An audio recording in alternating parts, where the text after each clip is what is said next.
দলের নেতা কর্মীরা পেশাব করে আমাদেরকে মোহাম্মদপুরে এসে গুলশান থেকে একজন অতিথি তিনি আমাদেরকে হুমকি দেন।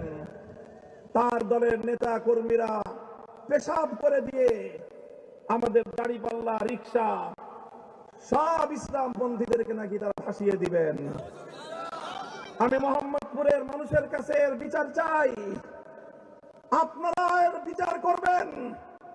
একজন মানুষ, এদেশের মানুষ জানে দাড়িপাল্লা এটা দীর্ঘদিন ধরে বাংলাদেশ জামাতে ইসলামী ইসলামের নামে রাজনীতি করেন, ইসলাম প্রতিষ্ঠার আন্দোলন করে।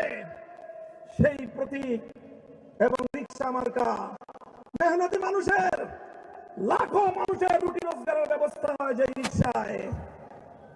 আল্লামা শাইখুল হাদিস রহমতুল্লাহ আলাইহির প্রতীক, যেই শাইখুল হাদিসকে দেখলে বেগম খালেদা জিয়া কোনোদিন তার আসনে বসে থাকতেন না, শ্রদ্ধা করে দাঁড়িয়ে যেতেন।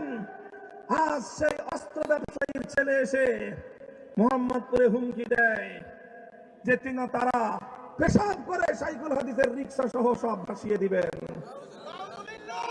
আমি জানতে চাই এই আস্পর্ধা সে কোথায় পেল?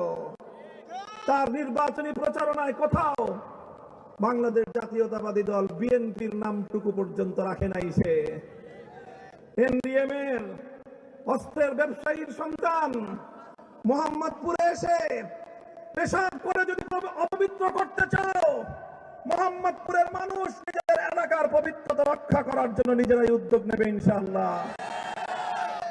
আমি আপনাদেরকে বলতে চাই, ইনশাআল্লাহ আপনারা যদি আমাকে ভোট দিয়ে নির্বাচিত করেন, আমি জাতীয় সংসদে গিয়ে আল্লাহর কোরআনের কথাগুলো তুলে ধরবো ইনশাআল্লাহ। আল্লামা সাইদি রহমতুল্লাহ আলাইহি যেভাবে সারা বাংলাদেশে কোরআনের কথা আওয়াজ তুলবার পর জাতীয় সংসদে আল্লাহর কোরআনের ভাষ্যকার হিসেবে ভূমিকা পালন করেছেন, ইনশাআল্লাহ আমিও আল্লাহর কোরআনের কথাগুলো জাতীয় সংসদে তুলে ধরতে চাই। আমি বাংলাদেশের সেবা এবং খেদমত করতে চাই। মোহাম্মদপুরের কিশোর গ্যাংদের কিশোরদেরকে আমি সংশোধন করতে চাই। সন্ত্রাস মুক্ত, চাঁদাবাজি মুক্ত এবং একটি মাদক সাম্রাজ্য মুক্ত মোহাম্মদপুর আপনাদেরকে ইনশাআল্লাহ উপহার দিতে চাই। মোহাম্মদপুরের মা বোনেরা, আপনাদের অনেক আবদার, অনেক দাবি দাবা রয়েছে। সব কথা বলার সময় নেই। নির্বাচিত হলে অন্তত আমাদের এই বৃহত্তর মোহাম্মদপুরের মধ্যে শুধু মা বোনদের জন্য নিরাপদে বিচরণ করার জন্য এবং বিনোদনের জন্য একটি সুন্দর এমন একটি পার্ক তৈরি করবো ইনশাআল্লাহ, যেখানে নিরাপদে আমাদের মা বোনেরা সকাল সন্ধ্যা একত্রিত হতে পারবেন, সামাজিক কর্মকাণ্ডে মিলিত হতে পারবেন এবং